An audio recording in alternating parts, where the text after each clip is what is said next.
warahmatullahi wabarakatuh. Perkenalkan, nama saya Ridatul Khairunisa dengan NIM 22042297. Kali ini saya akan mempresentasikan materi 7 dan 8 pada mata kuliah Administrasi Kepegawaian. Yang pertama, materi 7 ada hak dan kewajiban ASN, ketiga K, TNI, dan Polri.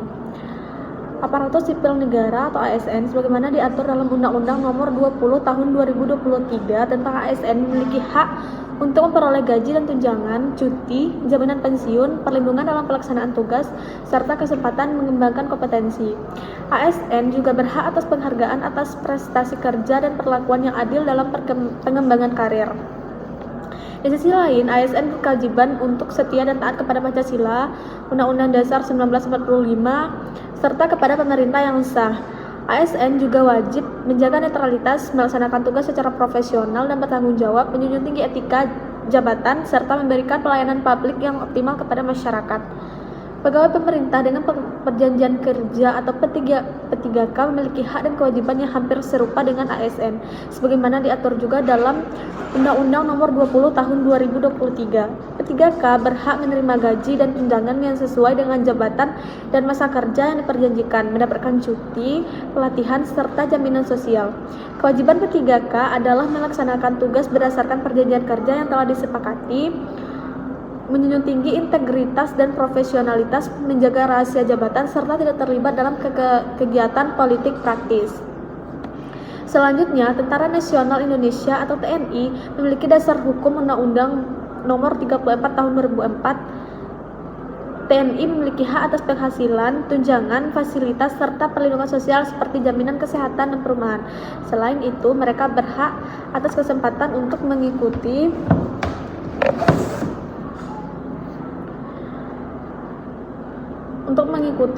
pendidikan dan pelatihan guna meningkatkan profesionalitas. Adapun kewajiban anggota TNI adalah menjaga dan mempertahankan kedaulatan negara Kesatuan Republik Indonesia, setia pada Pancasila dan Undang-Undang 1945, menjalankan tugas militer secara profesional, serta memelihara netralitas dari pengaruh politik dan kepentingan pribadi. Sementara itu, Kepolisian Negara Republik Indonesia atau Polri sebagaimana diatur dalam Undang-Undang Nomor 2 Tahun 2002 memiliki hak atas gaji, tunjangan, fasilitas pendidikan, serta perlindungan hukum dalam menjalankan tugas. Polri juga memiliki kewajiban untuk memelihara keamanan dan ketertiban masyarakat, menegakkan hukum, memberikan perlindungan dan pelayanan kepada masyarakat, serta menjaga profesionalitas dan netralitas dalam menjalankan tugas kepolisian. Jenis jabatan struktural dan fungsional. Yang pertama, dalam struktur ASN, jabatan dibagi menjadi dua kategori utama, yaitu jabatan struktural dan jabatan fungsional. Jabatan struktural mencakup jabatan pimpinan tinggi, madya dan pratama, administrator, dan pengawas yang memiliki fungsi manajerial dan kepemimpinan dalam birokrasi. Sedangkan jabatan fungsional adalah jabatan yang lebih bersifat teknis dan keahlian seperti analisis kepegawaian, peranata komputer, dan jabatan profesional lainnya. P3K pada dasarnya tidak menempati jabatan struktural tetapi dapat mengisi jabatan fungsional yang sesuai dengan bidang keahliannya sebagaimana ditetapkan dalam perjanjian kerja.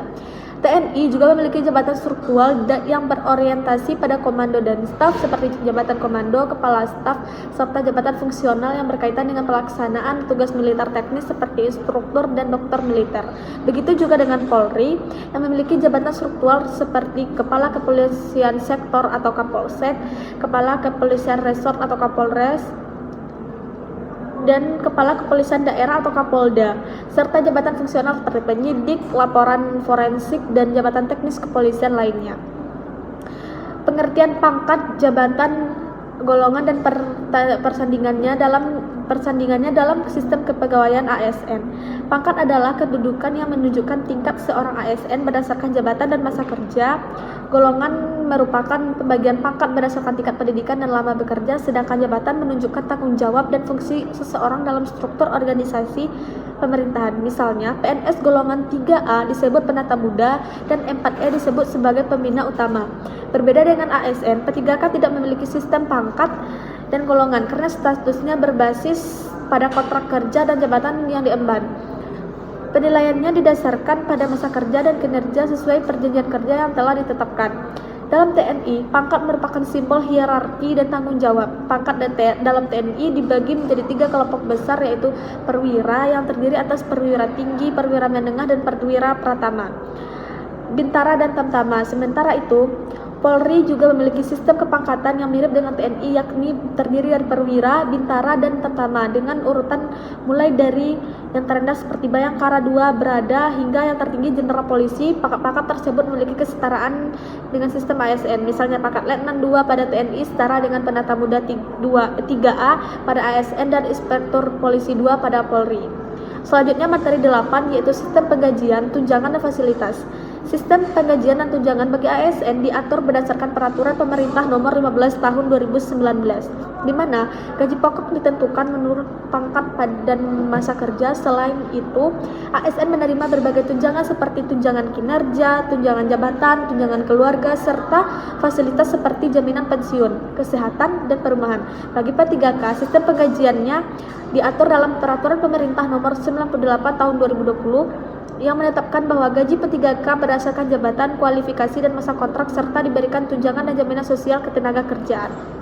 Untuk TNI, penggajian diatur dalam peraturan pemerintah nomor 16 tahun 2019 dengan struktur gaji yang disesuaikan berdasarkan pangkat, masa dinas, dan jabatan.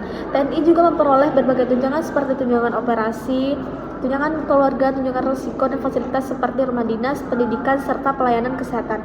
Sementara Polri memiliki ketentuan serupa yang diatur dalam peraturan pemerintah nomor 17 tahun 2019 di mana anggota kepolisian menerima gaji pokok sesuai pangkat dan masa kerja serta tunjangan profesi, tunjangan risiko, dan tunjangan kinerja di samping fasilitas seperti perumahan dan kesehatan.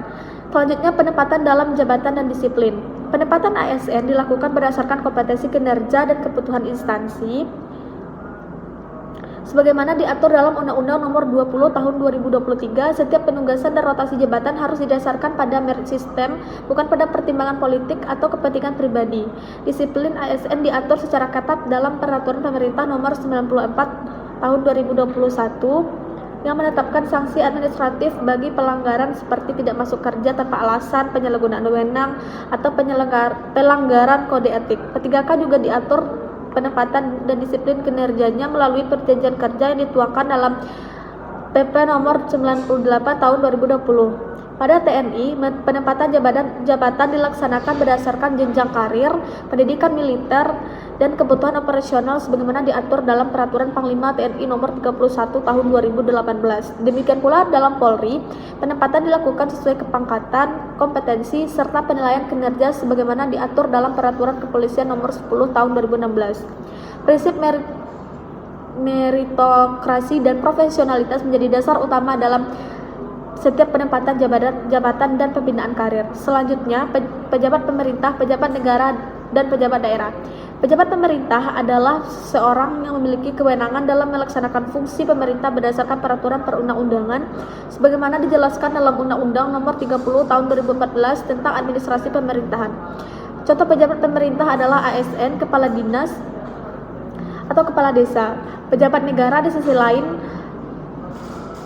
merupakan mereka yang menduduki jabatan politik atau strategis dalam lembaga negara seperti presiden, wakil presiden, menteri, anggota DPR, dan hakim agung sebagaimana diatur dalam Undang-Undang Nomor 5 Tahun 2014. Sedangkan pejabat daerah adalah pejabat yang melaksanakan urusan pemerintah daerah berdasarkan asas otonomi dan tugas pembantuan seperti gubernur, bupati atau wali kota, sekretaris daerah, dan kepala organisasi perangkat daerah sebagaimana diatur dalam Undang-Undang Nomor 23 Tahun 2014 tentang pemerintah daerah. Sekian penjabaran materi dari saya. Mohon maaf bila ada kesalahan. Saya tutup dengan Assalamualaikum warahmatullahi wabarakatuh.